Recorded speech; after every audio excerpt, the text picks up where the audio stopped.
Welcome to the G3X podcast, where it's all God Gym Grind unfiltered. This is episode 18 of the podcast, and today our guest is Cris Soto. Super excited to have him. He's a health and wellness coach who specializes in helping women between 35 to 60 with Hashimoto's, and so he's helping them with, evolutionary science, diet, nutrition, and lifestyle interventions to overcome their autoimmune systems.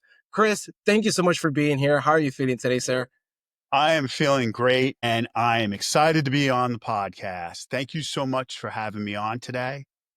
I'm excited to talk about Hashimoto's, wellness, my story, and give your audience some tips and tricks to help them get their health to a higher level. I'm a certified primal health coach. I specialize in helping women with Hashimoto's basically overcome their autoimmune symptoms in a few short weeks. I've been a coach or an alternative health practitioner for the past 17 years. Can't believe it's that long. And during that time, I've helped hundreds of women overcome chronic pain, exhaustion, physical limitations, so they can revitalize their energy, love the reflection in the mirror, and get back to enjoying life and doing what they love to do. I've also created the Hashimoto solution, a 3-step system to help women with Hashimoto's break the cycle of exhaustion, brain fog, and unwanted weight gain. I'm really looking forward to our conversation and sharing some of my insights with your audience to help them start on their healing journey. So let's dive right in. Beautiful, Cris. No, I love it. Yeah, definitely. For the audience also listening to this, I connected with Cris there through social media actually, and I was super excited when he reached out because it was like, for me, it was a new topic that I wasn't aware of, and realized how many people it affected, especially women, as you mentioned there in the stats. So I was like, hey, this is going to be something super valuable that I know could be helpful to a lot of people out there, both women and men, of course. And so super excited. So let's get right into that ultimately, Cris. So explain to the audience there exactly what Hashimoto is, how does it affect the body, and let's take it from there. Yeah, Hashimoto's is an autoimmune disease that affects your thyroid gland, and your thyroid kind of affects your whole body. Every single cell in your body has protein receptors for thyroid hormones. And then when your immune system kind of starts going haywire, it gets overworked by modern life, the toxins in the food we eat, like gluten, the toxins in the air we breathe, especially if you live in a city or even your own home right now. If you don't have an air filter, there's a ton of toxins there. Could be mold in your house or mold around your house. All these environmental toxins, food toxins, maybe you had an infection like Epstein-Barr virus back when you were a kid. They all kind of form triggers, and those triggers set off your immune system. See, most autoimmune diseases are treated in conventional medicine like they're a disease of the organ they're affecting. And really, the root cause is your immune system and your gut, since 90% of your immune system is located around your gut. So if Hashimoto's thyroiditis isn't really a thyroid disease, it's an immune system disease. And the way you kind of fix it is by healing the gut and decreasing how active your immune system is by removing toxins, healing the gut, and then increasing the nutrients that you take in on a daily basis through better foods and supplementation, detox the liver, to heal the gut, to rebalance your adrenals, to eventually get your symptoms under control. Okay, nice. Okay, so I see there where it's going. So now let me ask you then, following up with that, what would be some of the most common symptoms of Hashimoto's, and how come they often go, let's say, like maybe undiagnosed, that people don't realize that they have it? Yeah, like for me in my story, I went undiagnosed for 10 years, and some of the symptoms I had: brain fog. I'd always forget people's names. Exhaustion's the big one for me and for most people. Like, it's just a struggle to get out of bed in the morning, even if you've slept 8 hours. But even when you sleep 8 hours, you don't sleep really restfully with it. Chronic pain was another thing for me. I had 8 major surgeries in my 40s. I went from a fun, loving, athletic, massage therapist and personal trainer in my 40s, I mean, my 30s, to a miserable, cranky old man almost overnight in my 40s. My 40s were a blur of going to doctors, trying to figure out why I was in such pain, why I was exhausted, why I couldn't think straight, why I was having vertigo and almost collapsed on the streets of New York City. And all they did was want to cut me open, give me a pill, or do nothing. So it took 10 years till I finally found a doctor that found out what was going on with me.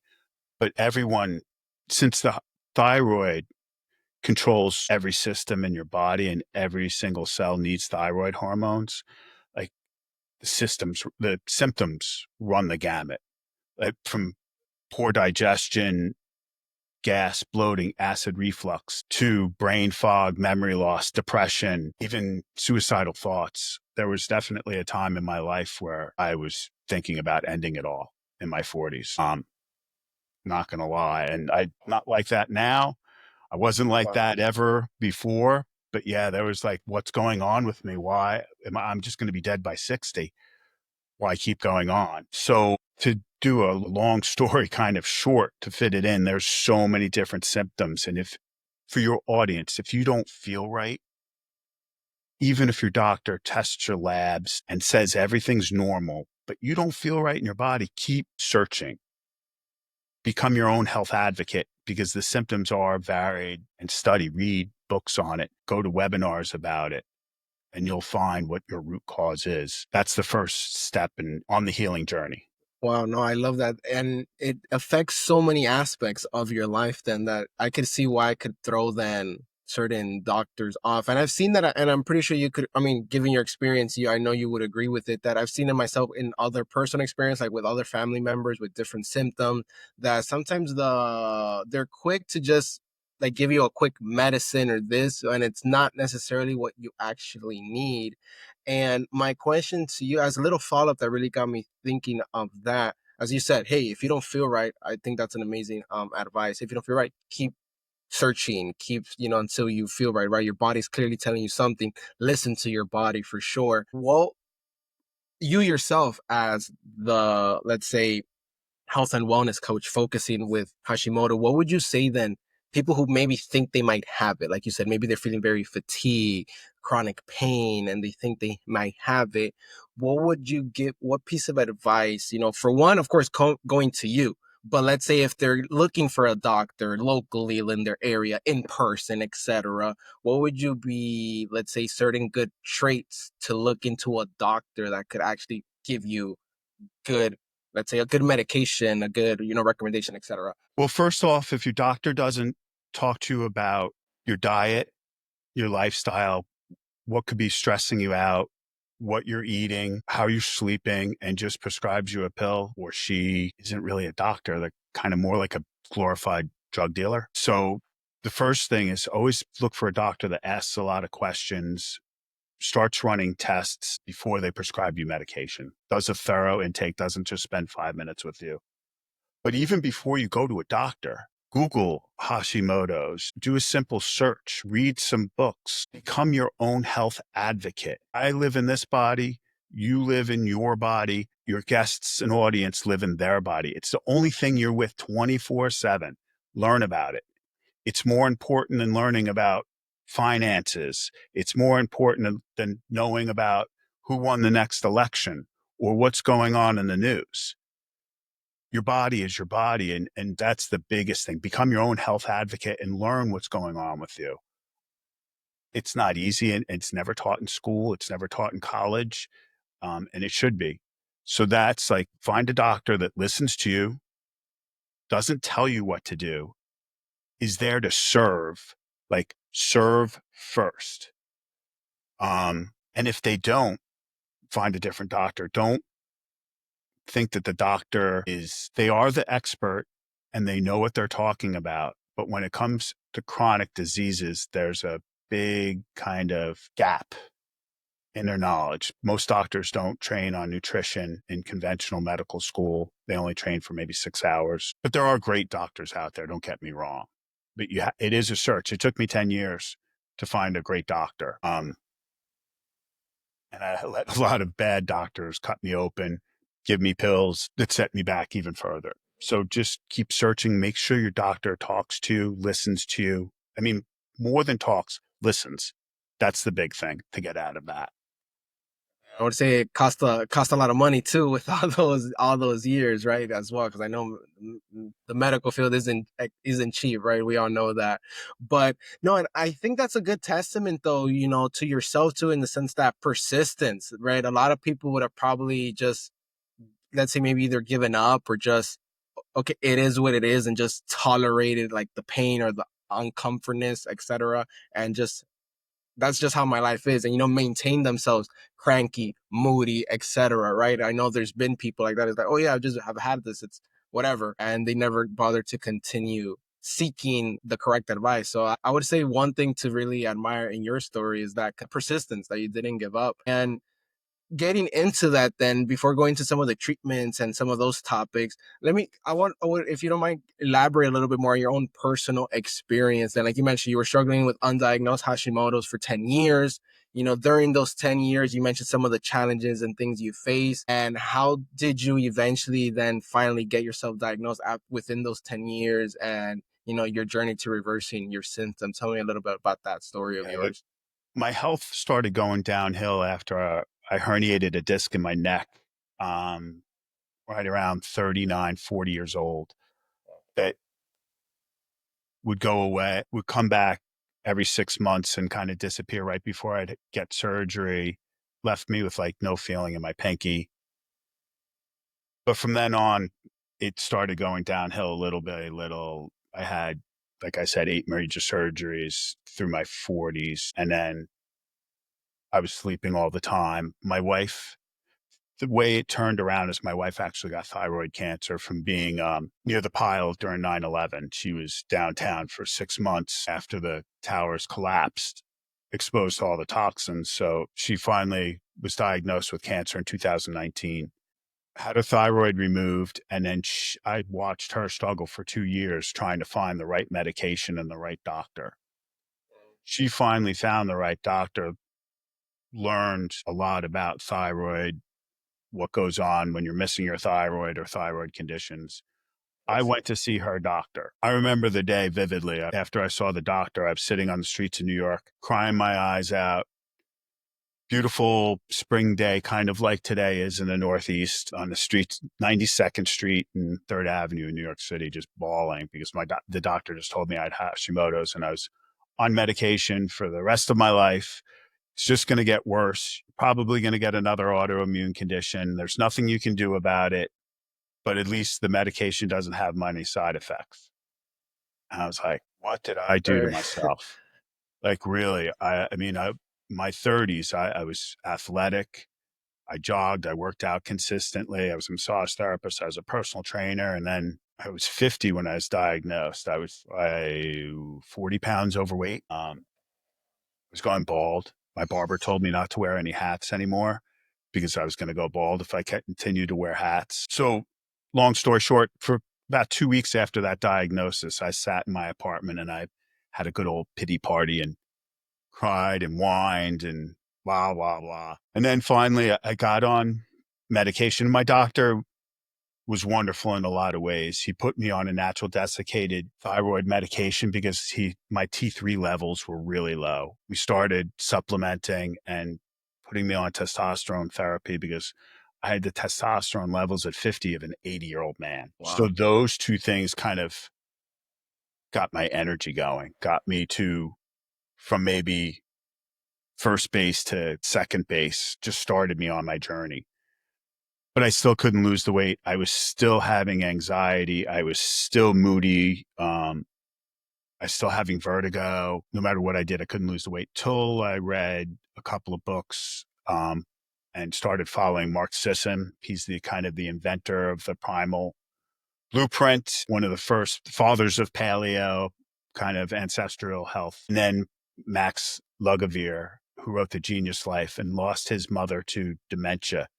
And he talked about how the medical community doesn't know anything about food really, and that food can heal. And it was like an epiphany to me that like my lifestyle got me into this mess. But if I change my lifestyle, I can get myself out of this mess. So I started on the protocols. I stopped gluten. I stopped dairy. I stopped pizza. I stopped grains. I stopped eating processed foods. I stopped everything I love as an Italian. No desserts, no nothing, all of it. Wow.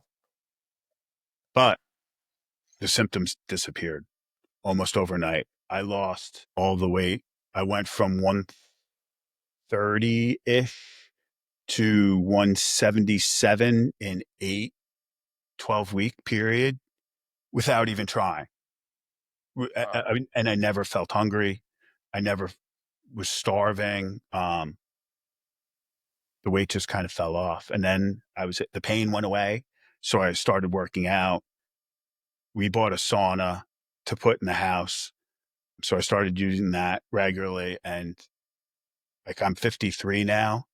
I feel better than I did in my 30s. I feel like I'm in the best shape of my life since high school. That's amazing. Wow, that's an amazing story. So just like you were saying how, like you said, the toxins, the diet, and how that makes a big difference. And, one of my previous episodes in one of my prior guests, that's one of the things like that we were talking about was that when it came to the diet aspect, right? And we've all heard it before yourself as a trainer, hey, you can work out all the time in the gym, but if you're not eating right, then hey, you're not going to grow muscles or get lean or whatever your specific goals are. So, wow, that's amazing. Now, let me actually then get into that aspect then ultimately when it comes to, let's say, the treatment and management of Hashimoto, let's say, what would you say are certain conventional treatments and maybe how they differ from like your approach, the way you go about handling it on that regards? Talk to me a little bit more of that treatment side now.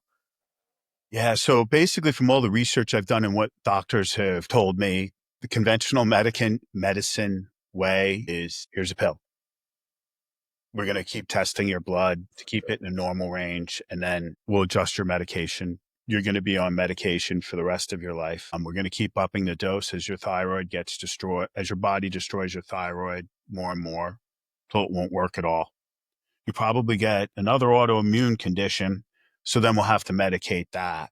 And hopefully it's not something like MS, lupus, or one that attacks your heart. And then they kind of leave you to your own. If you start having anxiety or sweats, they'll give you a medication for that. One of my clients came to me when they first started with me. They were on 9 different medications. And it was like, I was looking at the side effects just to educate them. I'm like, well, this medication causes anxiety and this medication causes depression. And you're suffering from anxiety and depression. Maybe we need to try to wean you off those medications. And now the route I take and the route that I've seen work with not only my clients, but clients across the autoimmune spectrum is functional kind of medicine ways. I'm not a functional medical practitioner, but I'm more of a coach who uses evolutionary science, diet, lifestyle changes to get people to lower their inflammation levels, stop the blood sugar roller coaster that most people are on that are eating the standard American diet, figure out what's in their homes. Even it's crazy. Like women, most of my clients, they put on over 100 chemicals a day onto themselves between their beauty products, their makeup, their shampoo, conditioner, what they spray to clean the house or clean the bathroom. It's crazy the amount of chemicals they're exposed to. So to try to eliminate them, clean up the diet, add nutritional supplements, better food, and then it's a miracle what the body does to heal itself. Like I had a client who had anxiety so bad that she didn't leave the house. She was worried about losing her job. She hadn't been on a date in over 5 or 6 years because she was scared every time she would go out, like what would happen to her stomach if she ate the wrong thing. Oh, wow. 8 weeks later, and I do an assessment with all my clients, and I score them on a scale of 0, you're awesome, you don't need my help, to 110, holy crap, you're about to get another autoimmune disease. And she scored like 107. Wow. highest ever. 8 weeks later, symptom free, off her anti anxiety meds, no bloating, no gas, no brain fog, enjoying life. And now she's met the love of her life That's this awesome. year and is living life to the fullest, just got promoted at her job. And yes, I do suggest like medication and getting the right thyroid medication is a first step. And it really helps you get your baseline energies figured out, reduce some of the symptom overload that you might be having, but it's not the be all end all. Even if you're supplementing your thyroid hormone and you have a little more energy and you feel better, and maybe even your symptoms are gone, the autoimmune storm in your body is still raging. And you're just playing like Russian roulette. What's the next one you're going to get? Because you have one autoimmune condition, you're 3 times more likely to get another one. And doctors don't kind of spell that out so much. At Interesting. least they didn't. My doctor kind of told me, but it took me researching and reading and digging deep to really let it hit home. Would you say that statement there just got me thinking? Would you say like Hashimoto is compared to, let's say, other symptoms or diseases, et cetera, out there, there's like not as common information or as much, let's say, studies done on it? Or yes, there is enough, and just that people don't know how to connect the dots. Autoimmune conditions in general are not studied. Mm. There's a lot of studies go on. There's a lot of great practitioners out there that help, but it's not like cancer. It's not like a surgery or an orthopedic event. But if you're going to get an autoimmune disease, Hashimoto's is probably one of the better ones to get. The medication comes with a few side effects, but you can mitigate that through lifestyle. You can go into remission. I'm in remission right now. So it's not like MS where you can go really downhill. It's not Mm. like lupus. It's not like rheumatoid arthritis where you can't move your hands or anything. But most of them, because they're not well funded, and drugs work to mitigate the side effects, but they don't heal. They don't put you Right. in remission like a cancer drug or something like that. So the pharmaceutical companies don't put a lot of funding into research. I see. I see. Okay. Well, that's crazy how I guess you could say there's just certain, of course, everyone has their symptoms and it's, let's say, important to them, but there's always just certain things that get more focused on or so forth, right? But like you said, just keep searching and don't quit. I think that also relates to that aspect. Now, what Fine. also caught my attention, as you mentioned, like the lifestyle aspect. And again, I'm always fascinated by this because I think it is super cool when it comes to like that role of nutrition and lifestyle changes that really help, let's say in this case, Hashimoto, but in life in general, when you just improve the life you live, what you eat, it has a huge impact. So explain to me a little bit of that aspect when it comes to Hashimoto, the role of nutrition and the lifestyle changes when it comes to Hashimoto, and maybe any type of, and again, it's different for everyone, but just as like maybe general rules of thumb of like dietary recommendations and such. I'll start with what you need to get an autoimmune condition. You need to have the right genes. You need to be blessed with the genes to be able to get the disease you have. And I mean, blessed as a oxymoron. Then you have to have triggers like in your diet or environmental toxins or a virus, a bacteria, something that triggers your immune system to overwork. And then you have to have the third thing is leaky gut. You have to have intestinal permeability. And almost every American and people in the Western society that eat the standard American diet, the SAD diet, has a leaky gut, which just means your gut allows, besides the nutrition it's supposed to allow in, it allows large food particles, proteins like gluten, casein from dairy products, and other foreign bodies into your bloodstream. So and your immune system has been programmed for hundreds of thousands of years to attack anything that gets past that barrier for good reason. Before penicillin or anything like that, if a pathogen got past that line and past your immune system, you'd be dead. So the immune system is doing its job, but it just in modern society, it's always getting stressed. It's besides being stressed from modern lifestyle of like, you're always in fight or flight because you're commuting to work, you're stressed at work, your family's stressed, you don't know how to handle stress. The food you eat is stressing your immune system by giving you gluten, too many refined carbs. So your blood sugar is going up like that, which is spiking your inflammation. All of that leads to a leaky gut and your immune system going, I need a break. I need a vacation. I can't take this anymore. And then it mistakes something through molecular mimicry. Like a gluten molecule looks a lot like thyroid, like proteins on your thyroid. So your immune Okay. system makes antibodies for the gluten molecule. And then as those antibodies travel through your system, they land on your thyroid. See, oh crap, we have a foreign invader here. Let's start attacking, get it rid of it, and it mistakes your thyroid for a foreign invader. The best way to stop autoimmune disease and basically stop obesity, unexplained weight gain, almost any chronic disease is to change your diet, eliminate gluten, soy.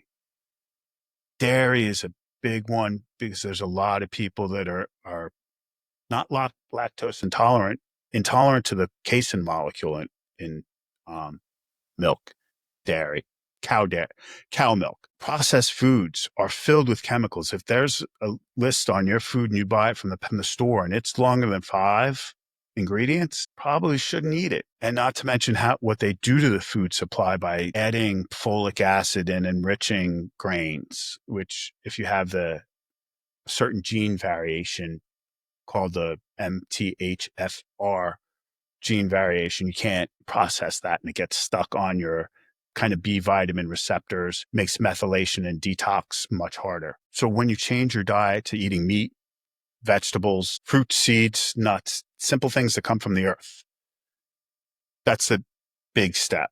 Then you can learn stress management techniques, journal, meditate, walk, get sunlight in your face, walk in nature, simple things to let you de-stress a little bit. And then work on your sleep habits. Make sure your room is cold. Make sure you're not bringing electronics into your bedroom so you can get the proper sleep. If you need to supplement with a sleepy time tea, L-theanine, GABA, tart cherry juice, figure out something that'll help you sleep. Those things combined, like that's not just for autoimmune condition, that's for just optimizing health and wellness. Yeah. No, definitely. I love everything that you mentioned because I think people don't really realize how little small choices, but done consistently over time, make such a big impact in your life. Sometimes, we've probably all been there like, oh, I need to eat something quick, especially like in the hustle of life, with work and the kids or this and that, depending on the person. It's like, so, hey, like a quick, fast food or McDonald's or this and that. And then it starts adding up those small bad decisions, which, then lead to some longer term effects. But then if you look at it through the other way, hey, you make good lifestyle, small little decisions each and every day. It's not an overnight shift. Talk to me when you were switching your diet. I know that's a struggle for many of us, right? When we're switching, is like, hey, we love eating, let's say that pizza or let's say that pasta and etc. But how was that diet transition, or even with some of your past clients? That I think diet is always one of the most important parts, but at the same time, maybe the hardest part to also get, let's say, disciplined with.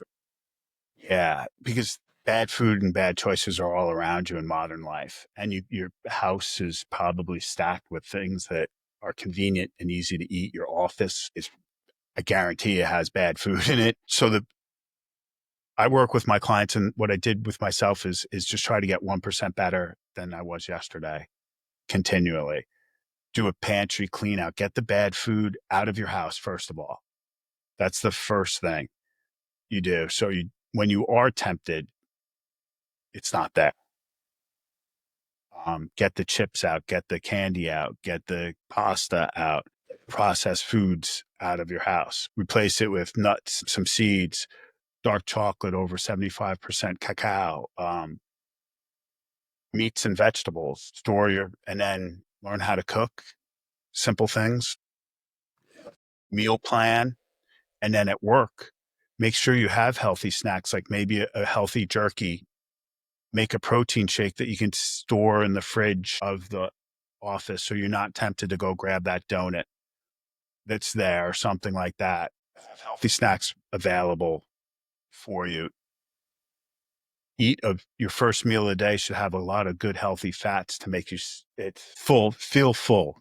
I'm Hmm. looking for a different word, but tongue got tied. No worries.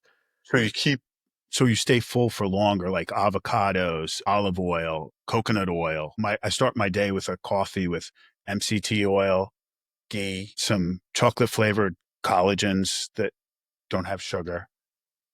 And that helps me stay full without much of a calorie load. So it starts my day on the right path. If you need to eat breakfast, have eggs. And I know people get sick of eggs, or even a burger without the bun with sugar-free ketchup, with lettuce or salad, or have eggs and bacon, or eggs and a healthy sausage. And you don't try to do it all at once. Exactly. You take it day by day by day. And a curious kind of pattern I've noticed in my clients is they'll go like 2 weeks and they'll be really good. They'll be gung ho at the beginning, and they'll go 2 weeks and they'll notice, wow, I feel great. I am feeling freaking fantastic. I'm going to go have a slice of pizza. I'm going to go Uh, have Chick-fil-A oh, because I can. And then the next day they go, hey, crap, like crap. What's wrong? What'd you do the other day? I had McDonald's. I messed up. My gut's killing me. Oh my God. I'm like, Yep. yeah. And then you know what? There's a like a kind of connection that they didn't get before. That the food they eat is an immediate factor on how they feel. The anxiety's back, the stomach is bloating, the heartburn's back, whatever symptoms. They gained a pound from the 4 they lost in the last week. And then they'd be like, all right, this really is about food. This really is about lifestyle. And then they're compliant. I hate to use the word compliant, but they're like, all right, I'm not going to eat that. I'm going to find out. And then they get like that other 20% to like, I am going to do Staying this. locked in. Yep. Exactly. Because they have that experience of really feel bad, and I can notice it now. It is from the food. No, and I've had, for example, I have some family members that one of my family members like doesn't eat any meats, like salmon, but like other meats is just their decision. And it was actually some type of doctor suggestion based off something with their gut, actually. So like certain like red meats, no, like salmon, yes, chicken, but like cow meats and stuff like that, no. And like there was this one time after many years of not eating like red meat that she ate some, and it really like threw her off. Totally like, oh man, I feel really bad. And just to relate it back to what you said, how ultimately foods have a big impact. Another friend of mine, he's a bodybuilder and, very strict on the diet. And so every so often, like the coach sometimes is like, hey, you could have certain like cheat meals, to like for the type of bodybuilding competition that they're doing, etc. So sometimes maybe he'll get like a McDonald's or something. But even then he's like, oh man, after I ate that, I felt so much crap and, didn't feel good. And, just to relate how it's truly like, all that processed sodium and fats and everything, especially if your body's used to it, it's normal. But once you switch it and it gets used to like the more healthier, let's say lighter side of things, that all of a sudden you just throw a bunch of, let's say, crap to your body of it not getting used to it, then you're like, whoa, what is this, right? I wouldn't even say gets used to it. I would say it's addicted to it, because they engineer fast food and Yeah. processed foods to make you addicted to it. Like, a little known fact is some of the biggest food companies in our country were bought and are now owned by former tobacco companies that use the same scientific principles that made people addicted to tobacco back in the 70s, 80s, and 90s, now addicted to chips, dip, and processed foods today. Yep. It's so true. And then when you get off it, your body isn't addicted to it and just notices that, like, wow, I was just used to feeling like crap for so long, but now I feel like awesome. And wow, that really does make me feel like crap. Yep, yep. Let me ask you the following here, Chris. Loving this conversation. What would you say now? Okay, we talked we talked about some of the Hashimoto symptoms, some of how diet affects it, challenges. I wanted to talk to you, let's say now in the fitness aspects, right? Which of course relates to the diet, but what are certain like some of the biggest obstacles people would face within fitness, whatever kind of fitness, be it running, weight training, fitness overall that people with Hashimoto would face in their health journey. They probably haven't been working out and moving for a while because they're exhausted all the time. They're just trying to get through the daily grind of life and they're probably in pain. Like certain weight training will add to the overload. So they should start if you're listening to this and you're struggling where to get started on your exercise pattern and you want to get into it, start with walking. Build up. If you're doing 2,000 steps a day, get to 4,000. Then double it to 8,000, try to get to 10,000. Once you get to 10,000 steps, probably take you a couple of months. It'll be great. You'll be out in nature. Incorporate stretching, um, movements like yoga, Pilates, uh, just a stretching program to keep your body moving. After that, start lifting heavy things, start incorporating strength training because two of the major longevity factors are grip strength and muscle mass. It helps across the board. The more muscle mass you have, the stronger your grip is. It helps across the board with every kind of disease and every kind of mortality. If you do have a heart attack and you have more muscle mass and you're stronger, you're more likely to survive. If you have cancer and you're stronger, you're more likely to survive. Yada, yada, yada. So that's start small, walk, get up from your desk at work every hour, move around for 5 minutes, go look out the window, go take the stairs. When you drive into work or the parking or the shopping center, park in the furthest parking spot that's safe under lights from the store. So you have to walk that distance to add some extra steps and recognize that fitness and all of this isn't quick fix. It's a lifestyle. It's like what you become. You just incorporate it. It's fitness, food, and optimizing like your sleep and your daily habits to from everything from waking up and watching the sun as soon as you get up to set your circadian rhythm so it can help you sleep to the food you choose to eat in the morning, what time you decide to go to bed. All of that has an effect on how your fitness is going to improve over time. But yeah, start small because and that's what I found with a lot like my really bad clients. They're just struggling to get up, get to work. So it's like take the walks. Walking is the best exercise to start with. And then when you can hit the weights. Because I mean, I love working out. I'm with you there. And I would say not to sound like a dumb question, but super curious. Would you say, does it matter the kind of walking, be it treadmill walking, actual physical walking in a park, etc., incline versus not incline, let's say if you're on a treadmill, etc. Just curious. Whatever gets you to start, do. Okay. But my preference for me personally is to get out in nature. Anytime nature beats being inside on a treadmill. But if that's what you have available and that's what you can do, you can get down to a treadmill. You have a treadmill in your house, use that. I'm lucky and blessed to have 3 dogs, so I have to take them hiking every Yeah. day. I'm at the beach or in the woods with my dogs. Love it. But yeah, get outside, breathe the fresh air, get sunlight on your face, get some vitamin D. Very important for you. I love that. I love that. No, and I'm with you the same. I have a dog, German Shepherd. She's already in her older years. She's 11. So, German Shepherd, as they get older, they go through the arthritis and so forth. So, she's going through that. And the vet is like, hey, the fact that you daily walk her is what's really kept her going because otherwise she would be way worse. Like she's actually been able to maintain. And just like you said, something about that morning walk, getting that sun. I'm in Miami. So let's say I walk my dog around 9 a.m. There's already some humidity already at that time, right? Typical Miami weather. And so you get a little sweat on you, you get your steps going, and like, hey, it feels good. I come back, I finish, go work on the rest of my day. And it's like those morning walks, I could feel the difference the days I'm able to do it, and sometimes things get like super crazy, I'm not able to walk or etc. And you feel like that slight little energy difference, as funny or like, oh god, he's making it up as it may sound, but it actually does make a big difference. Those like 15-20 minutes of just walking the dog there around the block, around the neighborhood, and then getting that sun and everything, like, okay, I'm ready, you You've know? already accomplished something that day. Yep, exactly. And while we're on arthritis for dogs, try the supplement brand Waffles Waffle, like with a WUFF. yeah. Okay, waffles. My one of my dogs he's 10 and a half. He was struggling with a little bit of hip issues. Put him on that supplement. He's good.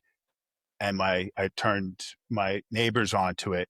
They have a German Shepherd who's same age as yours, and she's doing much better now. So Okay, awesome. No, I love that. I just wrote it down. Thank you so much. you're I'm definitely welcome. gonna check that out. Appreciate it. And now And I'm let me not also affiliated.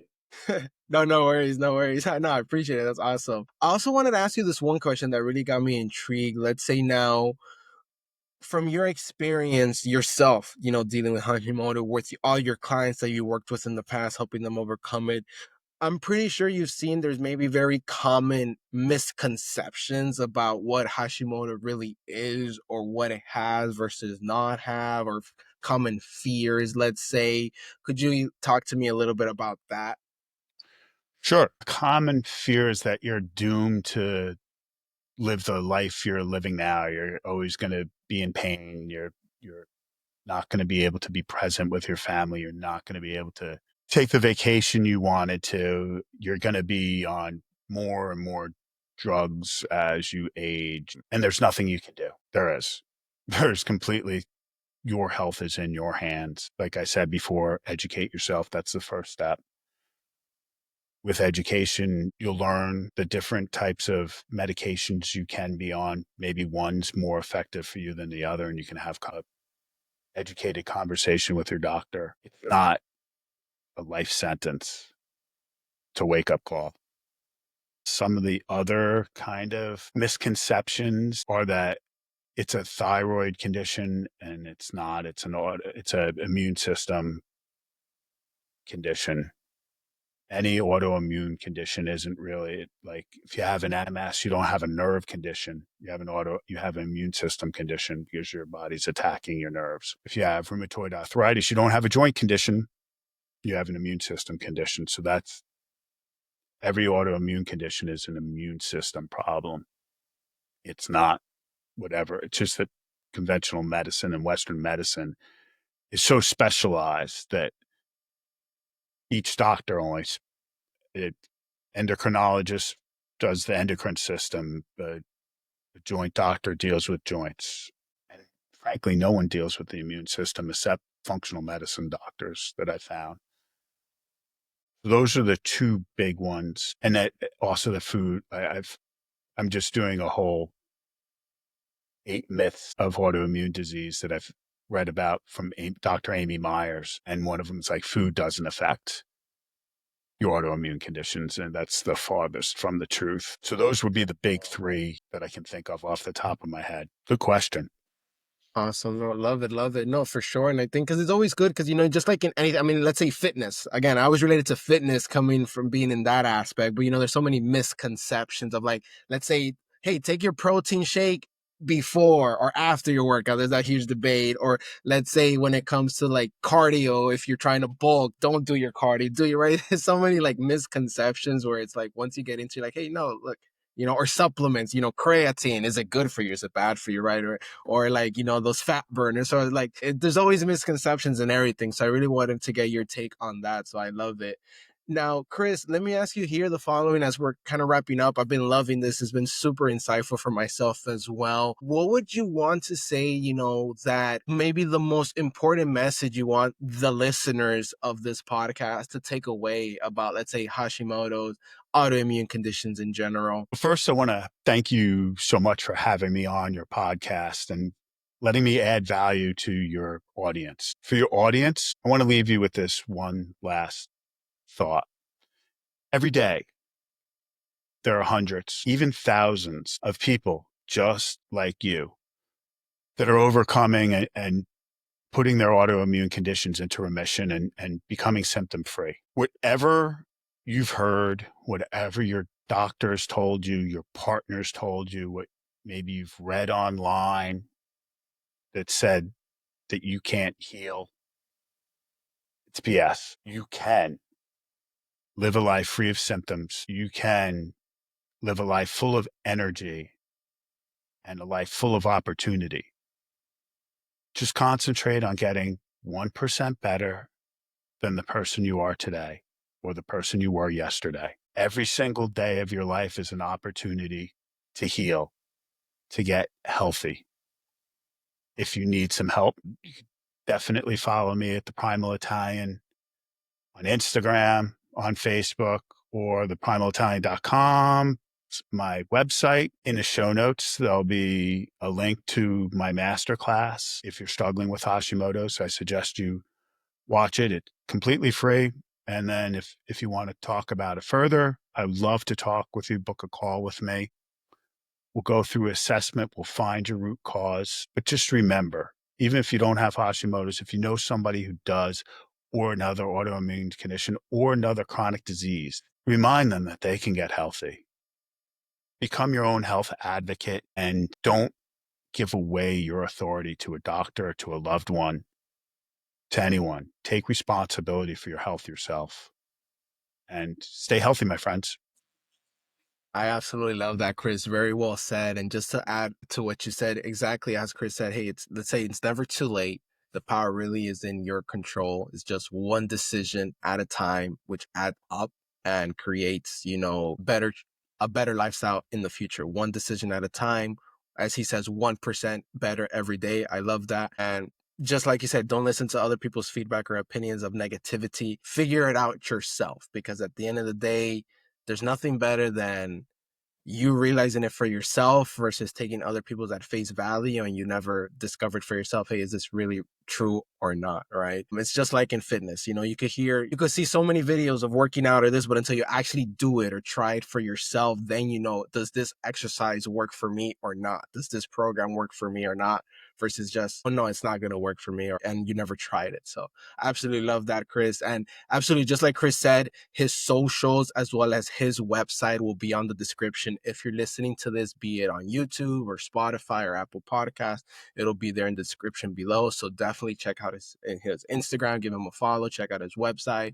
Just like I said, if you do have Hashimoto, if you've been struggling with it, know of people, definitely send them to him. I know Cris will be an amazing person to, help you in your journey of overcoming Hashimoto, just as he did for himself and all his clients. So Cris, thank you so much for being here. It was truly an awesome and honor having you. It was a great conversation. I loved it a lot. And again, to the audience, hope you guys got a lot of value from this. Drop your comments and questions below if you're on YouTube or even Spotify, because it actually allows comments too, which is actually pretty cool. I've been realizing that. So again, thank you so much for your time, Cris, and appreciate everyone listening to this. And until the next episode, so have a good one. And as we like to say here at G3X Fitness, God Gym Grind, and have a good rest of your day. Peace out, everyone.